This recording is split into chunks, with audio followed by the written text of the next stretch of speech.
Key Fed inflation measure rose 0.6% in January, which was more than expected.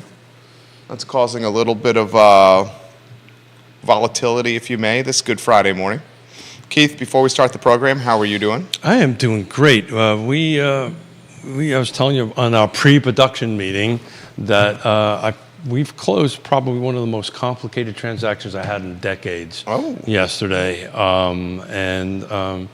Congratulations. I want to give a shout out when we go live on the camera. I want to give a shout out. I know we talk about all the time about turning red tape into green tape, but Albemarle County did that and expedited something for us to make it happen. So we'll talk about it in detail real quick when we go live with the cameras. But I love it. I want to give a little positive shout out to Albemarle County. We can do that. Judah Wickower, ready to rock and roll?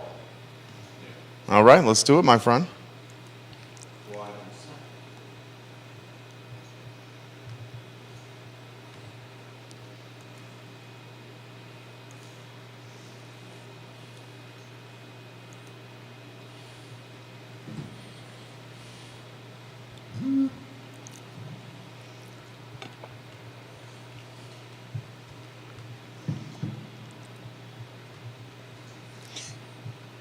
Guys, welcome to Real Talk with Keith Smith. My name is Jerry Miller. It's a good Friday morning to you. Thank you kindly for joining us. We are live in downtown Charlottesville, but our audience, the World Wide Web, as we stream this show live on every social media platform known to mankind. Real Talk with Keith Smith has become the conversation and the face of real estate in the Central Virginia community. Realtors, brokers, and trusted advisors on the supply chain we call real estate routinely join us on this program to talk the trials and tribulations of buying and selling real estate. You, the viewer and listener, can shape the discussion by offering your thoughts in the comments section. If you'd like a case study on your respective situation, we're happy to do that as well. Judah Wickower, the director. Why don't we go to the studio camera and then the two-shot and welcome our star, Keith Smith. Good Friday morning, Keith Smith. Star, huh? Hold on. Do I have a star? Hold on a second. Is there a You star? have a star. There's There you a star. go. There's the star. There we go. We've been having some really great shows the last couple of 3 weeks. Some excellent guests coming on. A lot of great information out there in two-way conversation with the viewers and the listeners. That being said, I absolutely love it when it's just you and I. Oh, absolutely. I have the most fun. It's just an hour, however long we do this flies by. So, I want to thank you Absolutely. for doing it. I enjoyed the heck out of it. In the run-up, before the cameras went hot, I was talking about, we just closed, Yona and I, and Emily Funk actually, just closed probably one of the most complicated transactions I've closed in decades, which is kind of saying something. But I want to give a shout out to Albemarle County. I've publicly said numerous times that we got to turn red tape into green tape. So what happened is that this particular seller who we represented, their garage was on somebody else's property. So what we needed to do is get what's called a boundary line adjustment, which is very complicated. There's multiple moving parts to go ahead and do it. But Albemarle County's process for that's roughly 45 days. And we had a clock ticking, right, for rate lock and so forth and so on. And they were able to do that in less than 2 weeks. That's great. So, we little hats off to them. They did it, particularly Rebecca, I've forgotten Rebecca's last name. It'll come, Ragsworth. It'll come back to me in a minute. I'll have to look it up. But the whole department over there chimed in. I went in there and said, look, we've got a problem.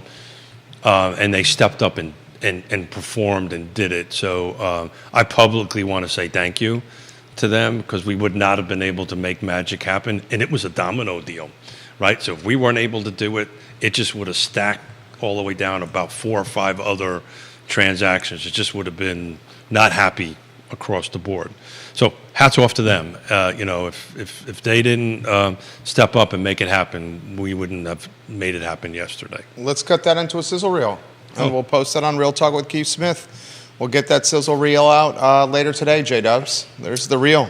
Albemarle County making moves here in the real estate sector. Ragsdale is the last name. Yeah. Ragsdale. Very nicely done, Albemarle County. Yeah, I mean, it was huge. They stepped up and did the right thing. And you know, we have said that the county needs to do that, and a lot of people kind of give them a hard time. When they do something right, we should give them thumbs up and kudos and thank you. Thank you for doing that. So, thank you. Most difficult deal you've ever done? No. No? Tell us about the most difficult one. Well, see, it's complicated, right? Because I'm a recovering developer. Development deals are the most complicated. This came as close to a development deal as one could get. You know, when you go ahead and get a physical survey back, look, guys, you're going to buy a house, get a physical survey. Yeah. We talked about this the other day, right? You know know what you're buying. So the detached garage was on somebody else's property. The propane tanks that were heating and cooling, the heating the house and washer, dryer and stove was on somebody else's property. You know, the septic field was on somebody else's property. It was a cluster bleep on that end of it. But we got it worked out, and as I said the other day, I'd rather be lucky than good. As it turns out, our buyer was related to the adjoining property owner, which made life so much simpler. Because frankly, if they weren't, I'm not so sure we could have figured this out at this point. And then the next question is well, if we didn't, what the hell happens next, right? Because there's loans attached to it. It's a really complicated. What would happen next? You know, I don't know the answer to that. I think if this deal didn't close and this boundary line adjustment didn't happen, somebody's got to pick up the phone and call the lender, or the title company or something. You know, because technically this guy couldn't access his garage because it wasn't on his property, and his fuel to heat his house wasn't on his property. It was pretty complicated. But anyway, it's all about trusted advisors. It's all about bringing the right people to the table on that end of it. We did. And again, you know, we did everything we could, but it was hanging on Albemarle County, and they stepped up and did the right thing, and we closed on time and when we needed to do it, because they were going to lose the rate lock, right? And as everybody knows, watching the rates are kind of climbing up a little bit, and it would have impacted them almost a full point, a full percentage point. Yeah, it was all-consuming for about 2 weeks to make this happen. Johnny Ornalis watching the show. He says, Johnny. Good morning, gentlemen. Always a great Friday with both of your fabulous faces. Fabulous hair in this beautiful morning. Johnny, by the way, great haircut. Yeah, thank you. Johnny Ornalis, you guys showed up and you guys showed out at the school board meeting last night. Very impressive. Nearly 130 people wearing red in support of collective bargaining last night at a school board meeting that was, I think, the most highly attended in the many years that I've been watching these school board meetings. Johnny, your beautiful wife is a leader of Amen. People and a visionary. I've been so impressed with her rallying efforts with teachers in this community, and watching her on the bullhorn yesterday rallying the troops was an impressive sight. J.O., your family, a huge addition and a welcome addition to this community. Bill McChesney giving Keith Smith some props, the mayor of McIntyre. Thank you, Bill. Viewers and listeners, if you have any questions about zoning, and I know you do, Mayor of McIntyre, let's talk. Put them in the feed, and I will relay them live on air to Keith Smith. Yeah, let's talk. I mean, I was following Neil Williamson's postings and stuff like that at the First City planning, you know, the open house that they had for the upzoning or the rezoning rewrite for City of Charlottesville. It was good to see it was well attended. I think that was the first time he's ever hashtagged no seats available. Usually it's seats available, so that was great news. That there were no seats available because there were no seats. It was a joke. Oh. Yeah. There was actually no seats. Okay. It was people were just standing. Okay. Yeah. So I looked at it in a different way. So there you go. But yeah. Okay. There you go. It was a standing event. It was a standing event. Yeah. Got it. No seats available. Yeah. Got it. Boy, I'm batting 1,000 today. No, on this stuff. So yeah, and if somebody has any questions about zoning, we kind of are experts about it, or at least perceived to be anyway. Let's talk a little bit about it and talk about what's going on. You know, as far as the the general housing market goes, I'm looking at as soon as this thing reboots here, the last 7 days, we've got 61 coming on, 78 going pending. So we've got inventories picking up just a little bit, but not that much. But pendings are ratcheting up big time through that end of it. So the market the housing market anyway is moving. Not so sure the affordability index is getting any better, but in fact I know it's not. But it's getting a little bit better. Why don't we give us a take on the market? What's going on? Yeah, so it's staying flat, right? The inventory. I'm looking at this. I'm looking at what happened a week ago. We're in the 50 to 60 range of new units coming on the market, and our pendings are just increasing, right? A couple of months ago, we were in the 40s and the 50s. Right now, we're in 78, 80. So that means homes are coming off the market. I do want to look at something real quick because I predicted, I guess, a month or so ago, that the DOMs, all these 100+ DOMs were going to start going away. So let me look at something real quick. So I'm looking at the 78 that went pending, and there's 1, 2, 3, 4, 5, 6, 7 of them that are triple digits. 8 of them that are triple digits. Everything else is in the double digits, and the medium days on market as far as pending is 12. So the housing market is moving. We talked about it on Wednesday. Now's a great time to put a house on the market. Just not enough inventory to go ahead and do that. Do we see values in any kind of precarious positions?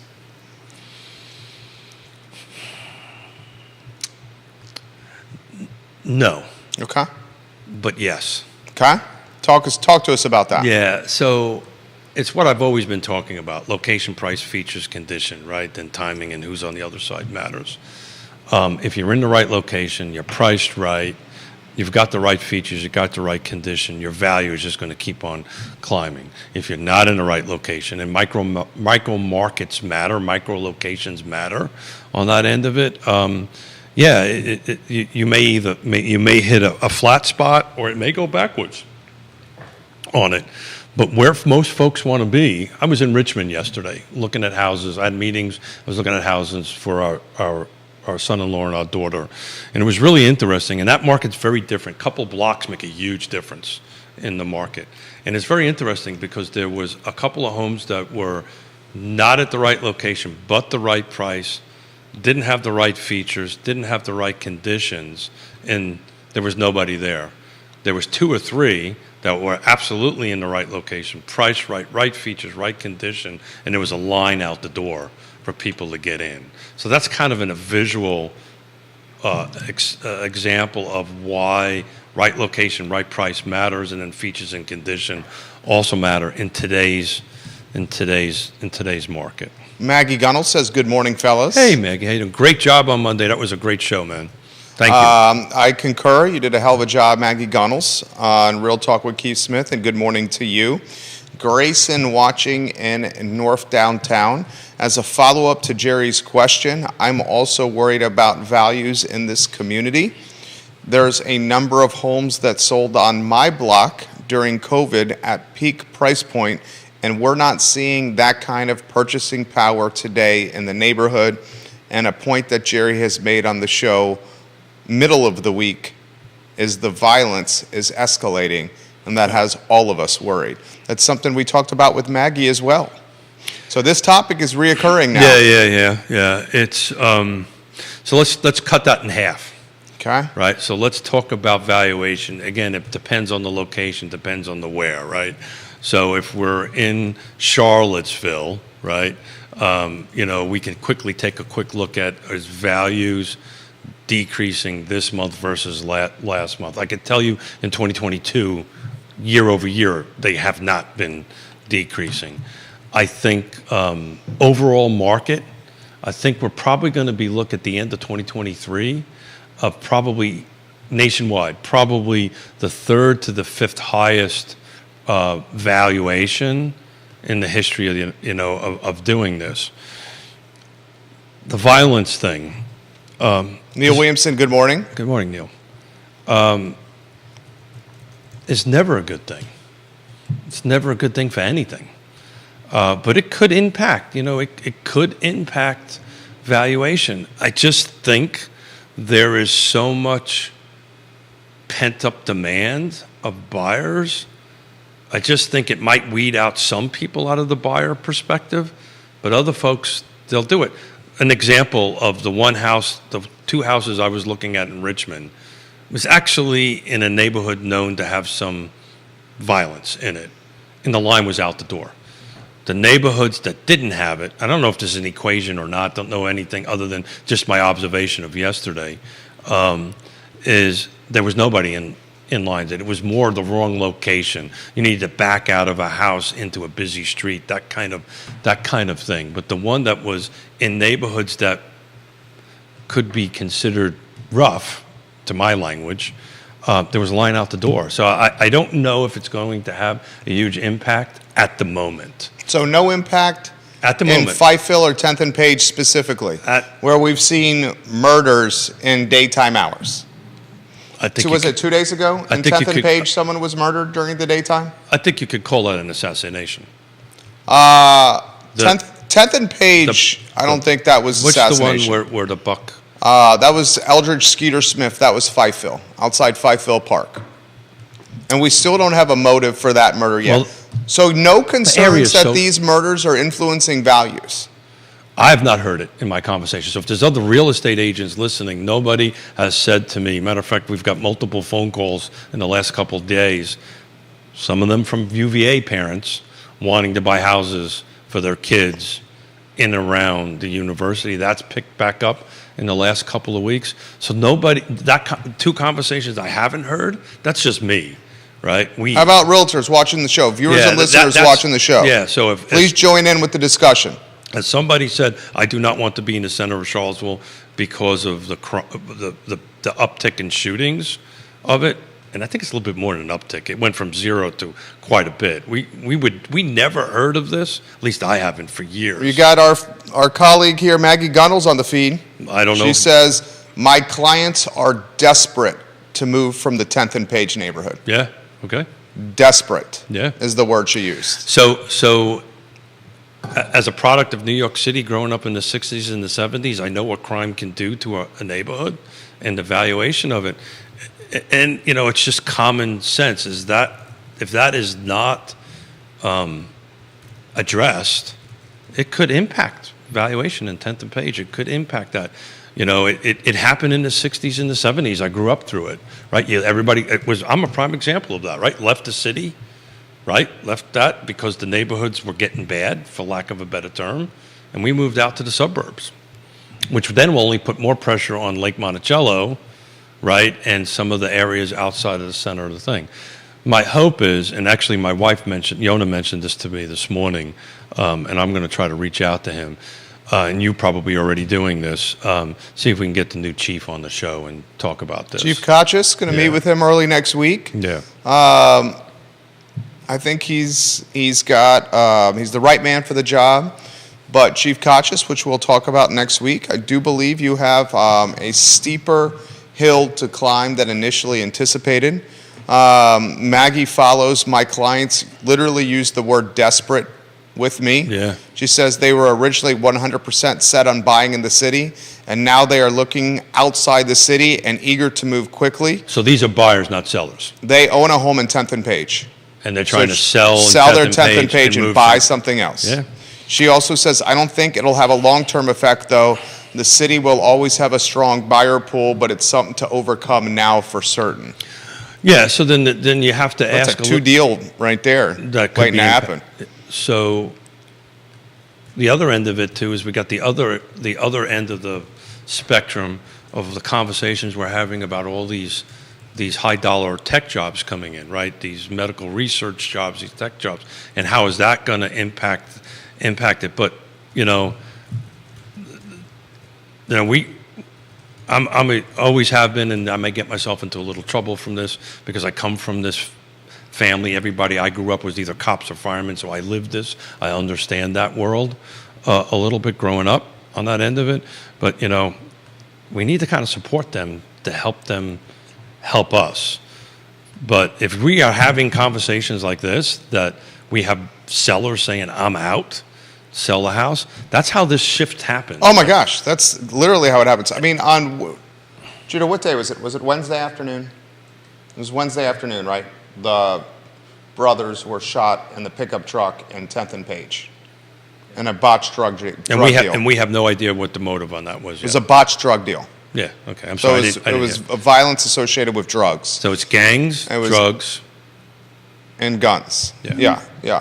So two brothers from Gordonsville go to Hardy Drive to buy drugs. Botched drug deal goes wrong.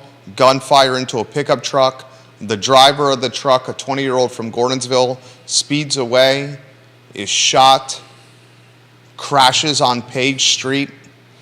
A crossing guard who had just finished, taking children from one Sure. side of the road to the other, literally had just finished her shift as a crossing guard, one of the first to arrive on the scene. She tells the police and the media, what did she say to the police and media, Judah? You read the article just like I did. She saw the man that was shot, and man, he's a 20-year-old, so frankly, he's a kid, that he was turning colors on the scene, dying before her eyes. She tried to find a pulse, could not find a pulse, the crossing guard said. Then she said the EMTs on scene could eventually find a pulse. He ended up dying the next day. Yeah. Died the next day. We're talking a 20-year-old. This happened in the daytime hours when school was let out. I think it was, I think she'd already driven some kids home. Right. It was after her shift was over. She had done her crossing guard shift. She drove a couple of kids home that were walking. Right. And the crossing guard legitimately said, I don't want children walking on this side of town by themselves. Yeah. She used that phrase. And that's why she'd given them a ride. And that's why she gave him a ride.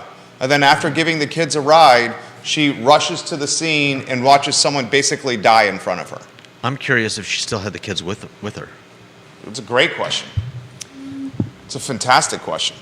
And if she still had the kids with them, are the kids witnesses of what happened? Because I would imagine she's a witness of some capacity when this gets to court. That's a great question, Judah. More importantly, how this is going to affect the kids.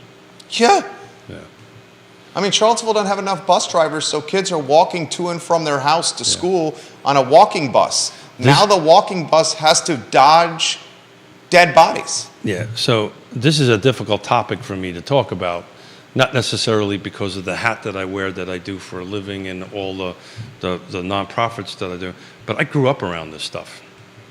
I understand this better than anybody, and it is a tough thing to go ahead and do that. Yeah, I joke about it all the time.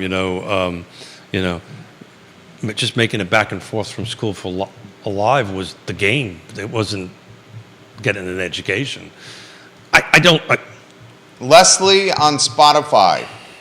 Undoubtedly, the violence concerns all of us. And if you look at the violence, it's not happening really in Albemarle County. It's happening in the city. This is a topic that needs to be discussed. Please continue, fellas. So they had one just recently, a shooting in Albemarle County, if I remember the name. They had two shootings in Albemarle County off of Old Lynchburg Road, Yeah, correct. Urban Ring, across from the police station, on Wahoo Way, and a retaliation shooting potentially a couple of blocks from that. In fact, you may have that map that you can put on screen for the Albemarle County Urban Ring So shootings. let's just tie it quickly for the last 18 months.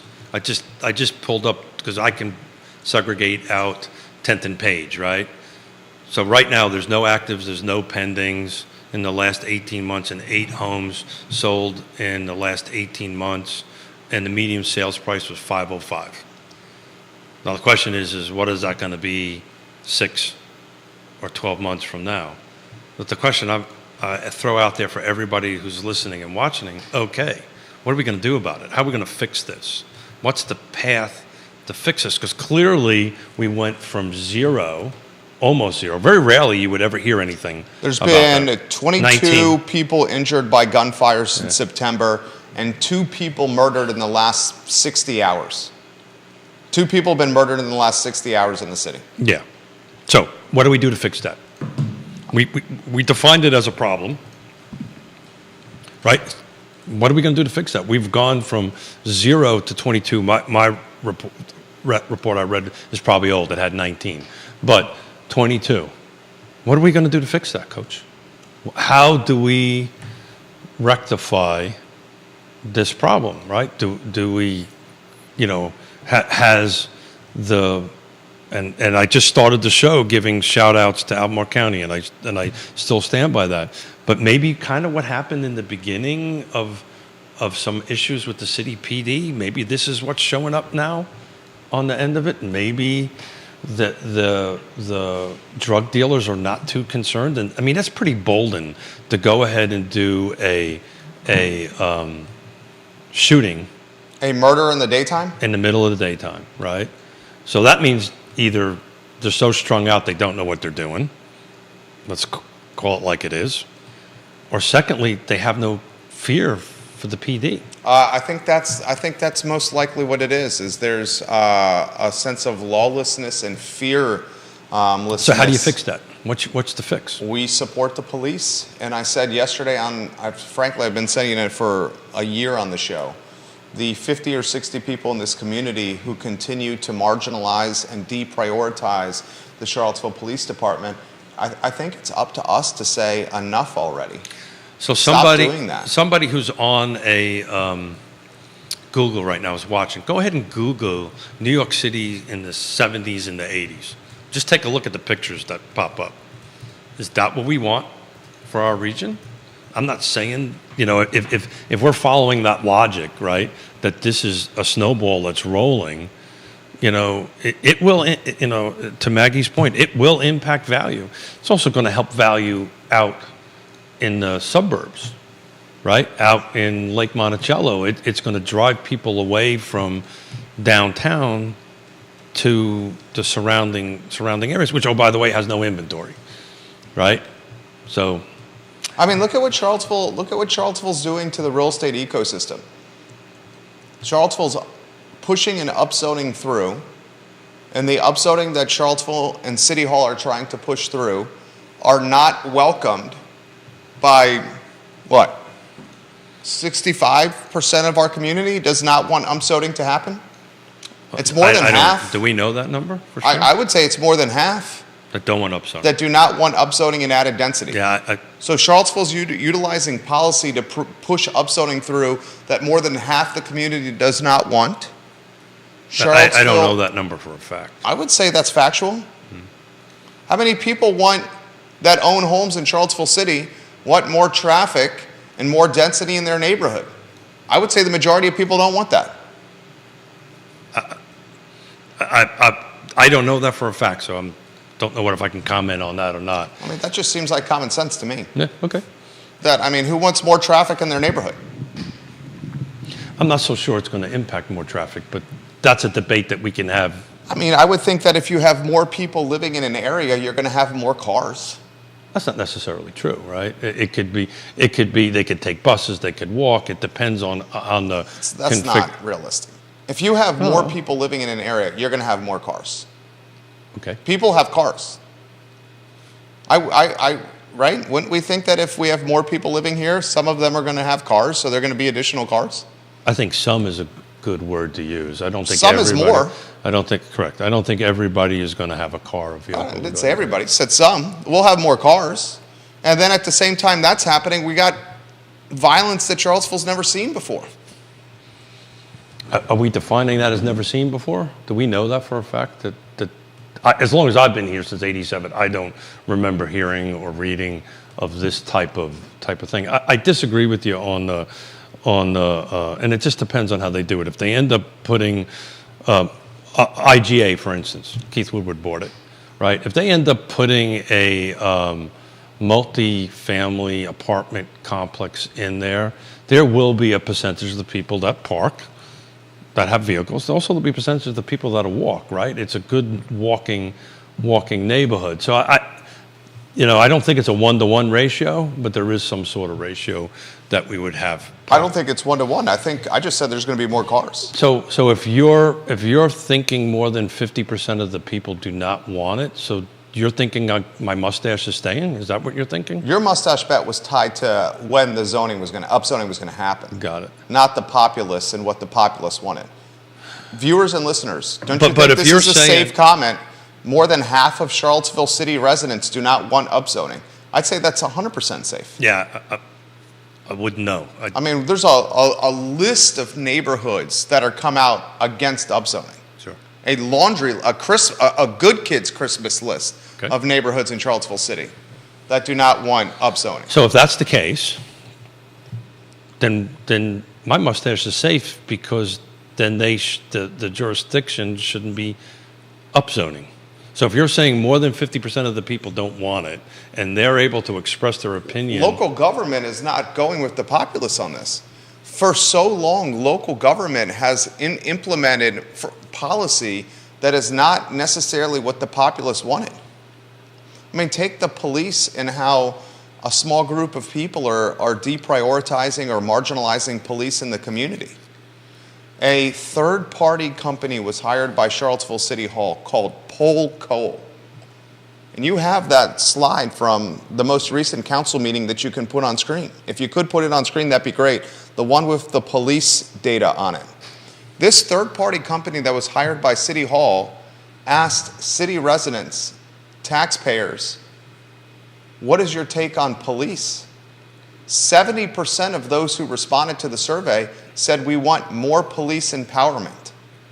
70%. 70% of how many? So in other Over words- 2,000 people. Yeah, okay. So 2,000 out of 50,000? But that's how surveys No, work. no, I know that. Yeah. I mean, this is just common sense. Yeah, okay. Surveys don't survey everyone. I get it. They take a portion of the population and they ask them questions. Mm-hmm. And the portion that was surveyed said 70% of them say, you put it on screen? That they want more police empowerment. Okay. 70%. So now you've just described. And then His listen to Apple Watch this. is talking. And on top of that, the survey, the third-party survey company, said, put the other slide on screen of how they feel about local government. Tell us when that's on screen. Look at the screen, everyone. Folks surveyed by this third-party company, what's the data point, Judah? Let's go to your mic and camera on what that slide says about folks and how they feel about local government. What's the slide say? Let me get my camera. You don't even have to use your camera. You can just leave the slide on and read straight from the slide. All right. Let's see. So I'm at a disadvantage. I can't see this, so I'm listening. It's public record. I haven't read it. So Yeah, I'm- it's in all the no, media. no. I'm waiting for you to give me the data because I'm Yeah. standing here. see the overall direction that Charlottesville is taking. This is the one, the overall confidence in Charlottesville government in 2016 Okay, yeah. Overall to confidence- today is 29% lower. Yeah, 58%. Those surveyed from 2016 today feel 29% less confident in local government. Okay. And Neil's saying, should government rule by survey? Neil says the difference between representative government and majority rule. So he's basically saying, Neil, that government does not necessarily need to acknowledge the majority when implementing policy into its jurisdiction. Well, they did recognize the majority when they got elected. So they got elected to go sit in the seat to make these particular decisions. So what I think Neil is saying is that during the process, are we making decisions based on committee, on survey results? But it's not bad information, right? So if you're sitting, someday you have aspirations to sit at the dais, right? So someday you're going to be sitting at the dais and information like that is going to be helpful in your decision-making process as sitting at the dais. But ultimately, you've got elected to sit there and make these particular decisions. These folks got elected to make a particular decision. This is why Neil's comment always is, what matters? Elections matter. Contested elections really matter on that end of it. But, back to the conversation about will the violence that is currently happening impact housing? As you said, common sense. Common sense dictates it will, right? At some point, if it is not reversed, at some point, the comment that Maggie made is just going to multiply, right? People are going to be looking to get out. If people are looking to get out, value of that's going to drop down. But that's going to be back to my 6 things I talk about all the time. That's a location problem, right? So if 10th and Page becomes a bad location, then value is going to drop. It's the first one, right? It's always location driven. So if that happens, but what's going to happen here is the volume of buyer isn't going away. And the volume of buyer now, if that's really the case, it's going to put a bunch of pressure on something else. I had a meeting yesterday morning with a couple of rural elected officials, right? And this is a prime example of why regional discussion on housing matters. Because what happens in 10th and Page is going to impact Nelson, it's going to impact Fluvanna, it's going to impact Greene County, because this client of Maggie's, right, they'll sell their house that maybe won't make the money that they thought they were going to make on it, and then they're going to go move someplace outside of that area, and that might just snowball everything along it, but it is not going to have an overall impact on the overall housing market if that's where we were going with this. I think it's going to be very specific to a neighborhood, right? If you're a property owner in Fifeville and 10th and Page, 2 neighborhoods in Fifeville and 10th and Page right now, you should be very concerned what this violence is doing to your values. And I don't think it's going to impact the values of North Downtown. I don't think it's going to impact the values of Greenbrier. I don't think it's going to impact the values of Belmont. I don't think it's going to impact the values of the row houses between Beer Run and the downtown mall. Or Lake Monticello. I don't think it's going to impact the values of Lake Monticello. Or Greene County. I think this is going to drive the values of Glenmore, a gated community that has what's perceived to be a security system in place. Lake Monticello's got its own police department. I think it's going to drive the values of neighborhoods like Lake Monticello and Glenmore. Absolutely. That literally has a built-in security system. So what to do about it? I don't think this is good for the values of 10th and Page or Fifeville, though. Well, it's to have this type of blatant hits. I mean, I'll just call it what it is. People are murdering people in the daytime. Outright assassinations. In the daytime. In the daytime. And like I said, I know this world. I've lived this world. It's not good for anybody, but particularly for the neighborhoods. And so the folks that are in 10th and Page and all these folks, they are the ones that need to get, not the survey, not the 2,000 people. The people in these neighborhoods need to be knocking on council's door, knocking on the police department's door and say, okay, I'm paying taxes here. What are you going to do to help? So maybe there needs to be more foot patrol. I mean, I don't know the answer to it. Presence is a huge deterrent, right? So if there's presence of police officers, but do you have enough? Are you paying them enough? Oh, by the way, Jerry, what do we talk about all the time? Where the hell are these people going to live? Our friends at the Charlottesville Police Department are listening to us right now and are messaging me as we speak. Jerry, we are listening and we hear you.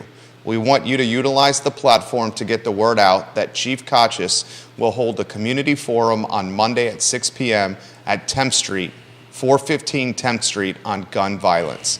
We hear you and we're listening. Chief Kachis will be there to answer any and all questions. What's that date? Literally from the police department reaching out. 415 10th Street, Monday at 6 p.m. And did he give you specifically where? 415 10th Street. Got it. And the topic is going to be the recent gun violence in the community. Great. Well, there you go. There's a step in the right direction. Keith, I mean, this question is obviously, this topic is resonating with a lot of people. Sure. And it should resonate with people. Shortly after kids were let out from school and a crossing guard helped them navigate roads in a neighborhood, a murder happened. Yeah. Within an hour of kids getting let out after school, a murder happened as they were crossing the road. So a question for That literally happened. Yeah, so a question for the police department if they're listening. Magic wand, what is the fix for this? Now, I can tell you the neighborhoods I grew up in the 60s and the 70s. The fact that we're even comparing Charlottesville to Manhattan or the Big Apple or Queens or Brooklyn in the 60s and 70s is terrifying to me. I'm just trying to relate it to me in the world I knew. And one of the things, back to the point of, one of the things I got figured, they actually went back to having a cop on the beat, right? Again, different environment, right? It's a high density, multi-story, 5-story, 6-story walk-ups, right? You know, it's just a lot of people in a small area. But, you know, you used to know the cop on the beat, right? You knew who they were, you knew their name, you knew their family. Oh, back to the housing thing, they lived in the neighborhood that they worked in. Some of these, I mean, I know this for a fact because this is the business we're in. I had a meeting with, you'll remember, the name escapes me, but the Albemarle County Foundation folks trying to talk to me on my volunteer hat on how we can help the Albemarle police officers stay in Albemarle County. So one of the things the city could do is it could help fund having police officers actually live in the neighborhoods. And that was one of the things that was growing up. You know, you knew who the cop was in the neighborhood, you knew who your firemen were, you knew your sanitation guy because they were the most important one. But you knew who they were, and they knew you on that end of it. And I remember as a kid growing up, you know, I'd rather have the cops take care of me than the cops tell my parents, because my parents would. I'd have a sore hiney for a long time if my cops went. Kate Kaminsky is the executive director of the Albemarle Kate, County thank Police you. Foundation. Thank you. She's come on the talk show. Yeah. Andy Muncie and Joe George, also of the Albemarle County Police Force. So the police, for the police Join us on the department, show. what is, you know, this is a live talk show, right? So if you had the magic wand that's behind me, what's the first 2 or 3 things that would have to happen immediately to go ahead and help turn this tide? I mean, I've spoken to them about this. I can answer those questions. I don't like to speak for anybody, but Well, they've relayed the answers to me already. The first thing that we can do to stop the gun violence is to fill the police force out. Okay. Second thing we can do to stop the gun violence is to make sure the police officers stay in the police force by compensating them accordingly There you go. and offering them the perks that other jurisdictions are providing to officers, And? like take-home vehicles. And what's the third one? Well, that's what was relayed to me from the police department. And you have to support them and give them the authority to do their job. Kevin Yancey, exactly right. That's literally what they're telling us. A full staff of the police is the first item that needs to be addressed. But you can't do that unless you pay them right. Yeah, And then you got to support them, because why would you do that? Why would you take a job on that nobody's going to support you?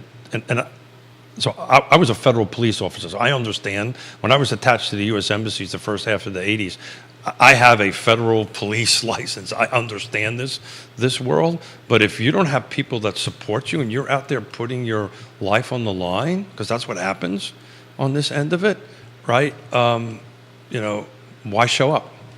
Why care? And these people care. I know a good percentage of the police officers in both departments, in all the departments. Hire them. But this conversation we're having about police officers, by the way, we should kick the show off about Johnny's wife. Pay the teachers right. They'll look for collective bargaining so they can make enough money to have a living wage. The meeting I did in Nelson County last week in front of the Nelson County Board of Supervisors rocked my world when the Nelson County teachers can't live in Nelson County any longer. So this is a matter of compensation. Now, we had a couple of Board of Supervisors sitting in these seats that don't want to raise the budget. Well, you've got to raise the budget. You don't have to raise the budget.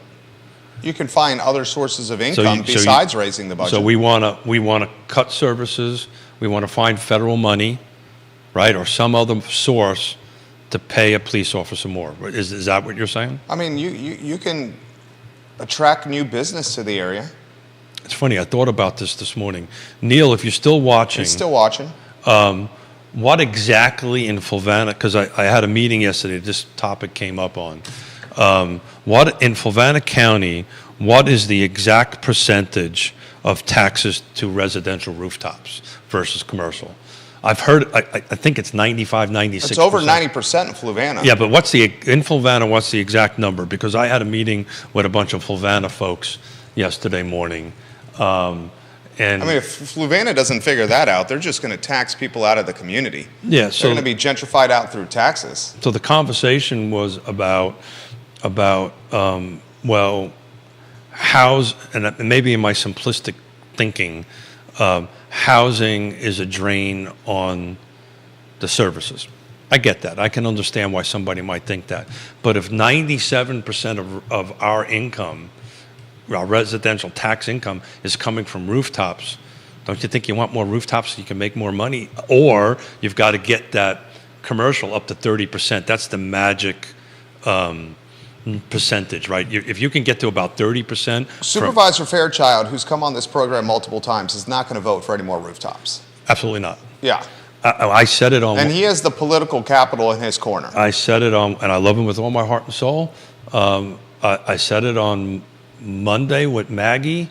I've said it a couple times. There will not be any more substantial rooftops built. That ship has sailed. Fluvanna's just got to realize and understand that over 90% of the tax base for the jurisdiction is tied to residential rooftops. So here's what you're going to do, Fluvanna. You're just going to pay more in taxes if you're a homeowner. That's exactly what's happening. Yeah, that's all that's going to be the case. And Fluvanna, if you're okay with paying more taxes on the houses that you own, then it can stay the way it is with no additional development. But what I bet is going to happen is eventually Flucos are going to be penny pinched because taxes on rooftops will continue to rise, and there will be outcry and outrage to the point of political pressure where elected officials in Fluvanna are going to have to get creative with driving tax revenue. And here's the problem with that. Again, I cannot say thank you enough to Albemarle County and Rebecca Ragsdale for taking 45 days into 2 weeks. I can't say enough thanks to that. The reality of it that it would normally take 45 days is a problem, right? So what's going to happen here? And this is, I've been doing this for a long time. You see these ebbs and flows on the political world, right? All of a sudden, no, I don't want any more new houses. Taxes go up. Oh my God, or we need more development. We need more whatever to come in to offset that. Well, that lead time to go from that conversation to actually producing something is years. And it's just, now's the time. Actually, the time I think is past. But now is the time to be more proactive, to say, okay, what do we got to do to bring in businesses? We talked about this on Zion's Crossroads. I've had clients go to other parts of the state and other states because they won't come to Zion's Crossroads, mainly because we don't have enough water there. But the second reason is, who am I going to hire and where they're going to live? Unless it's a high-tech industry that doesn't employ any people, right? This is a conundrum going back and forth. But I think, to use your term, and I will catch some heat for this, but it's going to take a long time before the revenue swing happens in my particular county. Because I do not see a budget going backwards. I don't know. Maybe Neil would disagree with me, and I think they talked about this when they were on the show last Friday. I don't see the budget going down. Assessments is what it is, right? Tax rate will get adjusted to make the zero, but I'm going to be paying more tax cash for my home in Fluvanna County. This topic is resonating. Let me ask you this question. And Matt Daring, if you're watching, and I think you are, I'm going to mention this comment on the talk show. In fact, I'm going to let him know right now. I will mention this comment live on air on the talk show we are doing right now. So please tune in. Here's a question for you. While you're doing that, I just want to give a shout out to everybody who's watching and listening, and the three of us, or the two of you guys particularly, in this. We walked in this show with zero topic discussion, and the feed is what's driving us. So thank you for doing that. That's what makes the network so great. We talk about the stuff that matters. Yeah. It's not like a 30-minute newscast on TV that has 22 minutes of content and can only allocate 15 or 30 seconds per soundbite. So before you ask that question, if you can give me a little latitude here, I texted myself the picture of this. There was, we talked about this in our pre-production meeting. there was, I'll leave the news, I don't even want to call them news, the entertainment media outfit out, that there was a big blurb in the alert I got last night that, housing values are down by $2 trillion nationwide or some number like that. If you were to read that, that blurb and not actually take the time to read the full article, you would go, oh my God, my house value just went down. No, what happened was the volume is down so much that the total dollar volume of sales is down. So you have to read through the article. It's not that individual values are going down, but the overall volume is substantially less. Would you, if you lived in Charlottesville City, and Matt, I'm going to relay your comment literally live on air right now. If you were a homeowner in Charlottesville City and you had children that were elementary school, middle school, or high school, would you allow your children today, tomorrow, this weekend, or next week to walk unsupervised, ride their bicycles unsupervised anywhere in the city right now in this climate? I think the answer is in certain neighborhoods, no. I think that's the short answer of it. In certain neighborhoods, yes. So you're a parent. At You the are moment. a parent. Excuse me? You are a parent. I am You a would parent. not allow your I'm children. a grandparent. Would you, in certain neighborhoods, you would not allow them to ride their bicycles unsupervised? So I am going to continue to get myself into trouble today. Back to my looking at houses in Richmond. Now, I happen to say this to my son-in-law and my daughter, but I would actually say this to any client.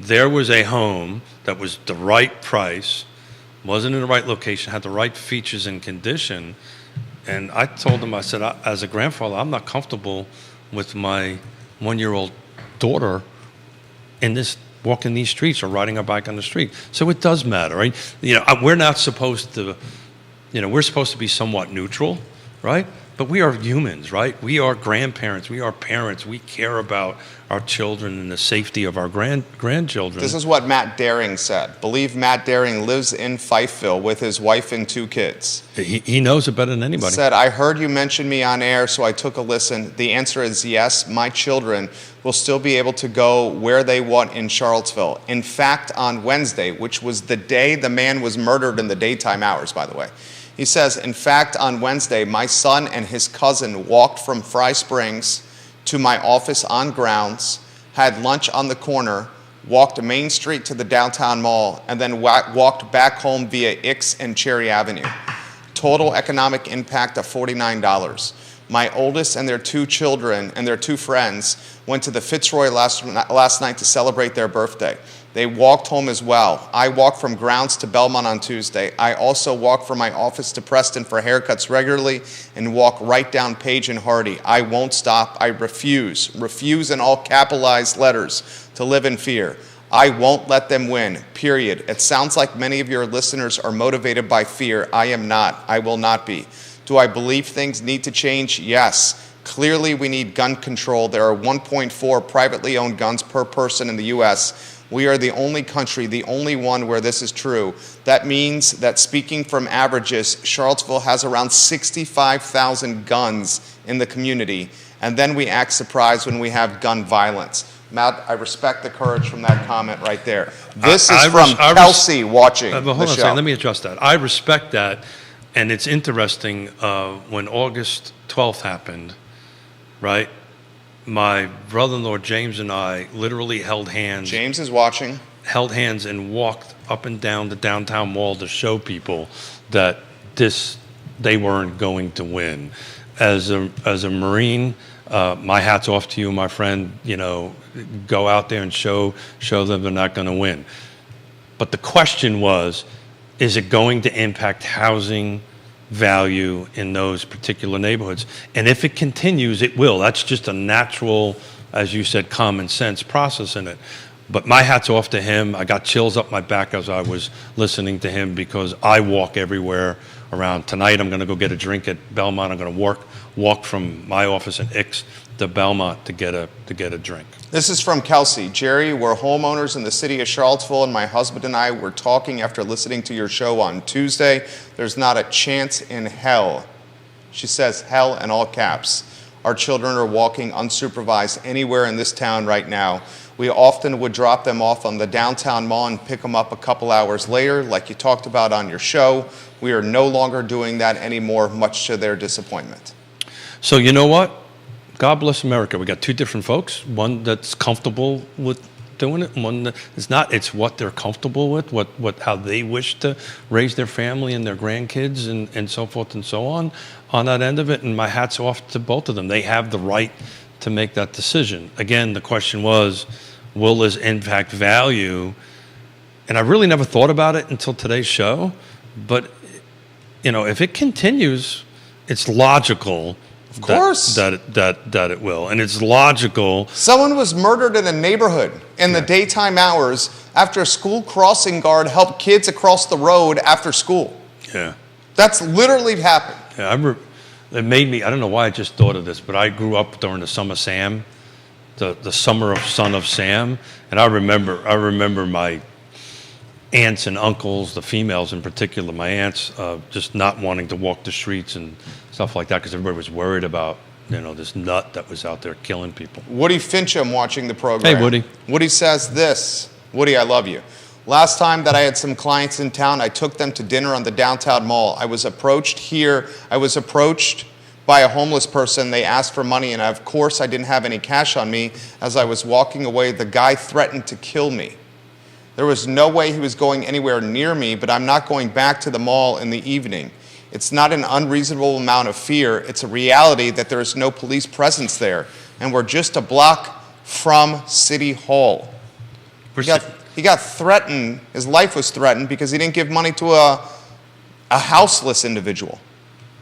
Yeah. That's Woody Fincham, the most legit, even-keeled, one of the most legit and even-keeled people I know. He's not exaggerating that. There's not an exaggerated bone in Woody Fincham's body. What he just described happened verbatim the way he described it. No doubt. There's no doubt in my mind about that. Yeah, so back to the police department, right? Okay, so we got to get more folks. We got to more folks walking up and down the mall. My question is, if you don't mind, is okay, Woody, what do you think? If there was a police officer walking up and down during that altercation, because that's what it was. This wasn't, hey, can you help me out here? This was a threat. He was threatened. His life was threatened on that, which is a criminal act, by the way. On that end of it, would the police officer, would that actually stop that altercation? Does that make sense? I think the perception of police on a beat keeps crime in check. Yeah, so what they do, they just move a couple blocks away. They go to where the police are not. Yeah. I mean, it's a prime example. Times Square, right? 60s and 70s, Times Square was not a good place to be. Come around Giuliani, like him or dislike him, around his mayorship, it started changing. It changed for two reasons, actually. Was they kind of implemented some of the things we're talking about. The other thing is, most people don't know, but Disney owns most of Times Square. So Disney started going in and buying all the things. So if you ever actually now walk through Times Square, it kind of feels like Disney, doesn't it? On that end of it. So it took somebody to come in and kind of buy all these. I'm sure small ears are listening. I'm trying to use the right words on it, but certain type of establishments, let's call it, that were a bit seedy, and they've kind of started buying them all up and kind of moving those things out. But as soon as the police presence was there, and it's interesting for those who know the neighborhoods at all, they just moved whatever that component was, just moved several blocks in a different direction. Our friends at the police department says, as always, Jerry, thank you kindly for your support. We are grateful. Matt responds to what we're saying, daring. He says, Jerry Miller, to say that the city government, and Judy, you might want to chime in on this. You should hear this. This is in relation to what you and I had to say yesterday. Matt says, Jerry Miller, to say that the city government does not support the police when it is the second largest budget category behind schools is erroneous at a minimum. Clearly, they have recruiting issues. Part of that is due to the public opinion of policing. Part of that is that it's hard to find people to do just about any job right now. Charlottesville's unemployment is 2.3% at last count. There are simply not enough people to fill lots of jobs, including the police. The city could use the significant surplus that is created by the vacant police positions to do a gun buyback program and reduce the amount of weapons of warfare that are out on the street. I respectfully disagree with this, Matt. I want to add something to that. I'll bet you, and we won't know this because of the investigations and all this stuff, but I think this particular assassination, because that's what it was we were talking about on that end of it, I think when the investigation's over and everything, those shooters, I don't think are from our area. I disagree with that. You think they're local? Yeah. You think they're outside local? of the Belmont shooting, the people have been from the area. Outside of the murder in Belmont, I follow this closely. Yeah, the folks, the people doing the gun violence and drug violence and gang violence are from this area. There's only been one circumstance where they have not been from the area. Okay. And Matt, I respectfully disagree. You follow that more than I do. I follow it extremely closely. Matt, I respectfully disagrey with you. And why I disagree with you is because the other police departments in Central Virginia have full forces. So if Fluvanna has a full police force, and Albemarle County is getting close to being full with its police force, and Orange and Louisa don't have a police force attrition issue, but Charlottesville, a third of the department is empty, we're not going to call this an issue of finding people to fill jobs. Yeah, so there's to a certain degree, he's right. So there's a lack of leadership. We're not paying the people right? But if I can make the same amount of money in Charlottesville as a police officer in, say, Fluvanna County, why the hell would I go to Charlottesville? Fluvanna, Albemarle, and Orange, I think, pay more than Charlottesville City. I'm just making general statements. If it's And the citizens don't hate the police in those counties. Until they get a couple of speeding tickets and they get, Every time I've been in trouble with the police, you know what? you deserved I it. deserved it. Amen to that. Every time the police ain't going after me for something I didn't deserve. Every single time I should have gotten in trouble. Yeah. That's why I was saying earlier, I'd rather have the police deal with me than might be taken home. Yeah. Because, and I deserved it. There's absolutely no doubt about it. I deserved 100%. whatever I got. But right now, I'm just looking to kind of bring this back to a housing thing.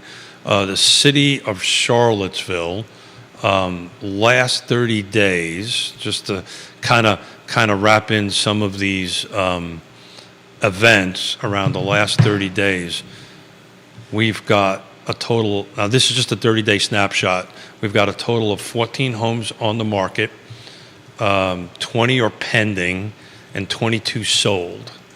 And I'm trying to take a look at some of the neighborhoods real quick to see if any of them are in the 10th and Page. There's one on Page Street that went on the market that is under contract. I don't know what it's going to close for $290. It was on the market for 125 days, by the way. Katie Pearl, welcome to the program. Hey, KTP, we love you on this program. It was great seeing you yesterday, KTP. What do you think of the gang, gun, and drug violence in and around Charlottesville City and how it could impact home values? Do you see the gang, drug, and gun violence impacting values or causing concern for homeowners? For example, Maggie Gunnels had said her clients in the 10th and Page neighborhood are literally looking to sell their home in 10th and Page right now because of this violence and are looking to purchase something in Albemarle County. It's motivating them to sell their home. So I'm specifically zeroed in on 10th and Page because I can do this on a map search. No actives, 2 pendings, one at 290 and one at 329. And it's on, hang on a second, one's on Page Street and one's on, the 329 is on Gordon Avenue. Gordon and 12th. Gordon's more UVA grounds and not 10th and Page. Yeah, so part of, 10th and Page is such a narrow swath, right? And we're only 50,000 people and 10 square miles, so these neighborhoods kind of mix together a little bit. So it's kind of, to me, I think, looking at physically at the map, 10th and Gordon may be the UVA setup on it, but it's awfully close. It's on the peripheral of 10th and Page. It's on the peripheral of 10th. Lynn Snyder, I agree that we cannot be fearful, but in my experience, cleaning your house changes your experience. The mall is filthy, and to let homeless set up permanent residence is not helpful to anyone. I do believe it takes a village, and not just putting emphasis on police, it takes all of us. So far, the police chief seems to be trying this approach. I agree. I like what Conscious is doing. I like that he's having a town hall meeting on Monday at 6 o'clock. I like that he's openly talking to community members about the gun violence. I've been told that Conscious lives in the 10th and Page neighborhood. So he is literally talking the talk and walking the walk, living in this neighborhood. These walk and talks that he is doing is fantastic. He is still only a month and change on the job. God, yeah, it's a couple So months we at have least. to let him really get a feel for what's going on. But think. Eventually, people are going to be saying, you're the police chief and this gutting drug and gang violence is still happening. What's going on? That will happen eventually. But that's hard to say. Just think about that. A month to 2 months on the job, and I know this is not his first one, right? I know this is not his first, front porch chat or whatever we're calling it on the end of it. So he's doing the right thing. He's getting out there, but if your stats are right, he's missing a third of his force. Yeah. Right? It's great to have the conversation, great to go do that, but if you're missing a third of your force, right, that's like just equate it to the teachers, right? All of a sudden you're missing a third of the teachers in a school. How can you actually do your job with a third less? Back to the unemployment thing, we've always been high or low actually with our unemployment, but it's hard to hire folks on that end of it. Chris Fairchild was talking about last Friday that Fluvanna is going to look at hiring its own EMS, which I'm in support of on that end of it. The question is who you're going to hire, and then where they're going to live on that, and how much you're going to pay them. And then how's that going to impact the budget, and how's that going to impact what we were talking about, how much cash I got to pay out of my pocket for those services, because we don't have, in our county, we're at whatever Neil's number is, I don't know, but it's over 90% for rooftops. He gave us that number. I have that number from Neil. Let's see here. I think it's north of 90%. That's actually less. It is. Yeah, he Good. That's good news. shared a link to his Well, that's good news. Free Enterprise Forum. Oh, man. Well, that so means many it's going in comments the here. right direction, because it was in the high 90s at one point. Here's and support Neil Williamson in the Free Enterprise Please. Forum. Fluvanna County, page 7 of the Free Enterprise Forum 2022 revenue report shows 81% of revenue in Fluvanna County is local property taxes. Well, that's freaking huge. Neil also says, based on Fluvanna's lack of multifamily developments and the absence of statistically significant commercially zoned property, results in the business tax revenue total just 7.96% of total revenue in Fluvanna, roughly $3,748,000. So an interesting thing about Fluvanna County on that end of it, because I was part of this. Oh my God, it had to have been 20 years ago. But we have a power plant, a natural gas-fired power plant, Tenaska it's called. And their application was actually for 2 of them. And that power plant, and Neil will correct me if he's still watching, last time I looked, produces somewhere around $6 million worth of tax dollars. I may have that number wrong, but it sticks in my head. The reality of it is, they wanted to build 2. The political winds at the time said no, only 1. So now, if we would have had, and assuming my number's right at 6 million, maybe I'm wrong, but it's in the millions for sure, tax dollars, we could have had twice. But it got shot down. The second one got shot down. So, if you can't approve projects like that or income streams like that, I'm glad that it's 81%. That's great news. I've been saying in the 90s, so thank you, Neil, for correcting me on that end of it. But if the 20% isn't producing those kind of dollars, it really doesn't matter. Does that make sense? That makes sense. That makes sense. John Blair, welcome to the program. We love you, John Blair, on this program and the perspective that you routinely share on the show. He's watching in Stanton right now. I mean, is it Stanton or Staunton? Well, I think either one flies. There you go. Judah, why don't we get you in the mix on this? I'm very open-minded to your level-headed and consistent perspective. Do we need valuations to plummet from the gun, drug, and gang violence before something is legitimately done.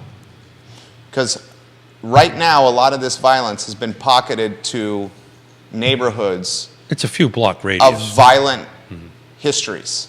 Yeah.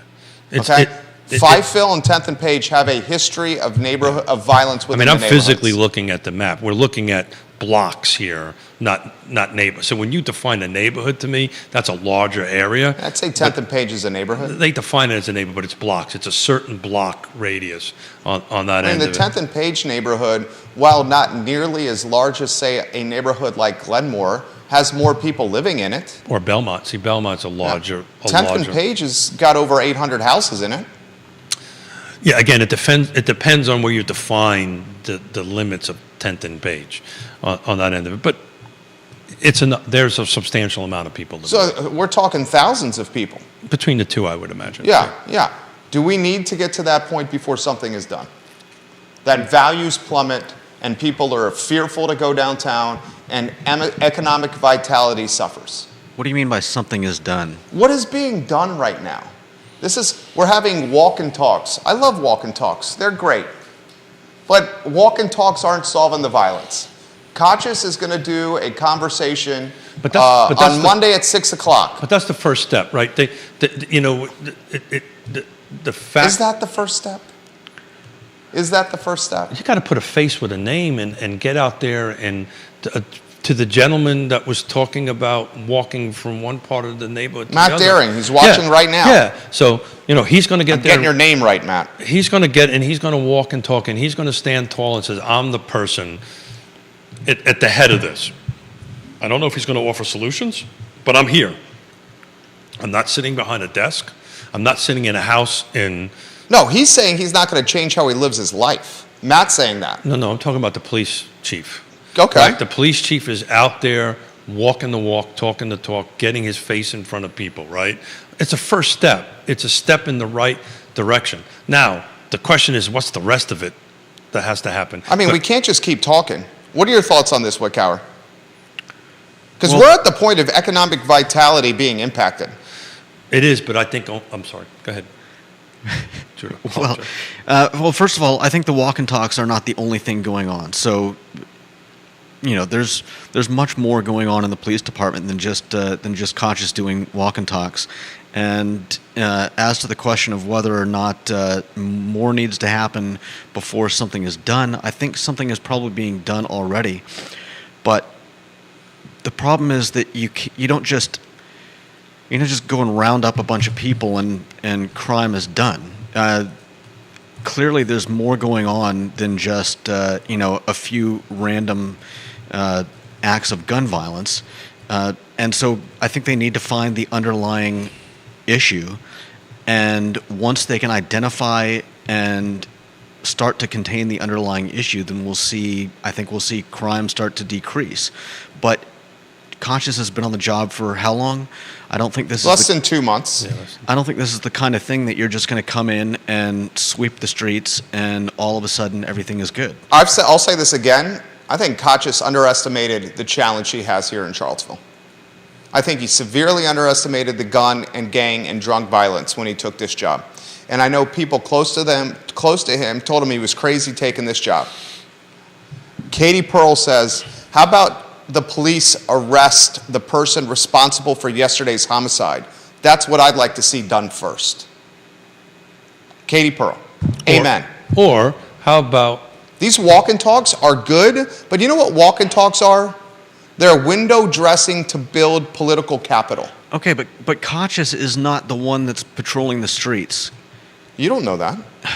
Kochis was one of the first people on the scene at the 10th and Page murder. Literally one of the first people. My point is that he can do walk and talks while the police are doing their job. He's not required every minute of every day to be hand-holding the entire police force. If he's doing walk and talks, then he probably feels that is a necessary part of cleaning up what's going on, which I don't disagree with the arrests comment. Obviously, Yeah. these people need to be. The arrests aren't happening. Now, granted, they arrested Skeeter Smith's killer, but we have not had arrests for the murder in the urban ring yet for the mid-30s man who was murdered in the daytime hours. We haven't had an arrest for the one that happened on Page a couple of days ago. We haven't had an arrest for the man that was hit by a bullet in his hand outside Dairy Market. Arrests haven't happened. The police are actively asking the community for help. And do we? I don't know the answer to this. I'm just arbitrarily saying this without any factual background, just to quantify that. But do we have I disagree with you somewhat, Judah. This is not just a few. This is a substantial amount. That being said, do we have the qualified homicide detectives? Do we have enough forensic folks to go ahead and help do this? Saying just arresting somebody is a little bit more involved in it, other than let's go out and arrest somebody. But to the new police chief's credit, it's called leadership, right? I'm out in front doing the leadership. This is what he can do, what he has at the moment, not sitting behind a desk and carrying away. I don't know the man. I bumped into him at a city council meeting when he was getting hired on the end of it. So I don't know him for anything, but I can see by his actions he's trying to go out there and do a leadership thing. Hey, I'm the guy or person. I'm in charge to go ahead and do this. But what's more importantly, and Woody, I love you with all my heart and soul, but if somebody threatened you, I would have filed a police report. How do you file a police report now? You can't even file a police report. You have to do it online. You can't go into the police station and file the report. You have to do it online. They literally have a number of crimes online where it says on the police department webpage that if you want to file these reports, use this digital platform. So that's a problem. Of course it's a problem. And you know why we have that problem? Why do we have that problem? They don't have enough bodies. Because we have a third empty staff. Yeah, we don't have enough bodies. They can't police crimes. Yeah, sure, yeah. And it's no different than the conversation we were having about when I kicked the show off by thanking Albemarle County and the planning department for doing something that they say I need 45 days in 2 weeks. The reason they need 45 days to do, this is a simple boundary line adjustment. Everybody's agreeing to it. There's no conflict. There's no nothing. But the reason it takes 45 days is because they don't have enough bodies to go ahead and review it. Why they don't have enough bodies? They're not paying them enough. Because 50, and part of it, because 50 or 60 people on Twitter are hating on the police. Yeah, and we know who those people are. Yeah, well, you hate on police until you need one. Exactly. Yeah. And the third-party company, Polco, 70% of the folks surveyed said, we want the police, empower them more. Yeah. So, it's easy to say I don't want a police officer until you need a police officer. It's easy to say I don't want a fireman. Nobody ever really says they don't want a fireman. People love firemen. Yeah, people love firemen on that end of it. People love EMTs. But, yeah, because they save people's lives. Well, so does police officers. Yeah. Who's usually on police? That's exactly right. Who is usually the first responder to a situation? Police. That's exactly. Let's take shooting out of it. Car accident, heart attack, or something like that. The police department is generally the first. You have individuals that are first responding, like normal citizens doing it. But as far as police, official showing up, it's usually the police officer that shows up first. He's the one that's giving them. I would love to see what happens, and we should track this data. Home values in Fifeville and Tappan Page. I literally just set up an alert. Our chemistry is right. I literally just set up 2 automatic searches. There we go. And that end of it, so it's going to be tracking, and I'll actually set it up so it does it day by day by day. So what's coming on, what's going off, what's coming on, what's going off. And we will, through future shows on Real Talk anyway, we will go ahead and start tracking those 2 specific neighborhoods. I actually, while you were talking, I drew I could do what's called a map search, and I can draw a physical box or triangle or rectangle or whatever you want to call it around a specific area. So I've got that, and right now in both of them, there's zeros for sale. 0 pending, but there's multiple units that have already closed. And I've just did a quick 30-day snapshot. There's 6 that is closed in the last 30 days. Katie Pearl, great comment. The difference between firefighters and EMTs and police officers is that firefighters and EMTs are only in the business of saving lives, whereas police officers are also tasked with holding people accountable. And let's be honest, there are a lot of people that don't want to be held accountable. Amen. Yeah. That's 100% right, KTP. Strong comment. You KTP. never pick up the phone to call a police officer to say, hey, how you doing? Right? It's like going to a doctor. You never pick up the phone to call a doctor. You're going to a doctor. You never pick up the phone typically to call a police officer for something good. You're picking up the phone to call a police officer or 911 or online is because of a problem. Right? Even though you pick up the phone to call EMT, it's a problem, but it's to solve a problem. If that makes any sense, it's generally never a good thing when you pick up the phone to call a police officer. And again, I have a copy of it. Used to be a federal police officer. I know this world for only 6 years, but I know this world. Give the viewers and listeners some closing thoughts there, Keith. It's 11:39. Sorry about that. No problem. So. No, we'll keep a track. We'll keep a track on it. I'm going to go positive again. Thank you to Albemarle County.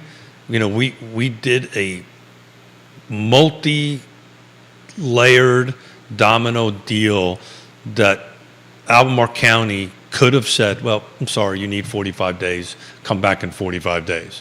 Instead, they raised their hand, did the right thing, and said, "What can we do to help this situation?" So. We just went through this whole hour or some odd talking about this.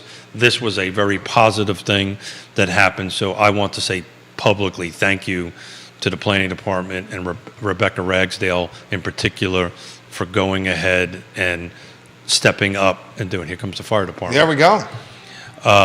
What are they called? The bravest. There you go. Be safe, guys. So I just want to say thank you to that. I love our Batman and Robin days. I was hoping to have a little bit more fun, but this was good content, and it needed to be talked about, so thank you. This is what people are talking about. I know, but I wanted to talk about spandex and stuff. We got to talk about the stuff that people care. Yeah, without doubt. We appreciate the viewers and listeners watching the show, and I am having the same conversations you are at our dinner table as well. Literally the same ones. So I empathize with your concern and or fear. Fear is a frightening emotion because it includes vulnerability, the unknown, and the unknown and vulnerability are always going to be emotions that rattle us to the core. And that's what's happening right now. I mean, daytime murders in the heart of the city, oof. We'll talk more about this on the show today, including some analysis and reaction from what was one of the most populated and well-attended school board meetings I've seen in maybe a decade. All those topics and more on the I Love CVille show in 50 minutes. So our next Batman and Robin show, we're going to talk about fear. Philip Dow says, excellent show. Grayson, Leslie, Kelsey, and others have all said, this is why we listen to this network. Thank you kindly for those kind words. Judah Wickower is the director. Keith Smith is a realtor. If you need someone to help you buy and sell houses, call Keith Smith. I do work. Of Yes Realty Partners. He's a realtor, and he is damn good at his job. I Love CVille show in 39 minutes. So long, everybody. It's hot.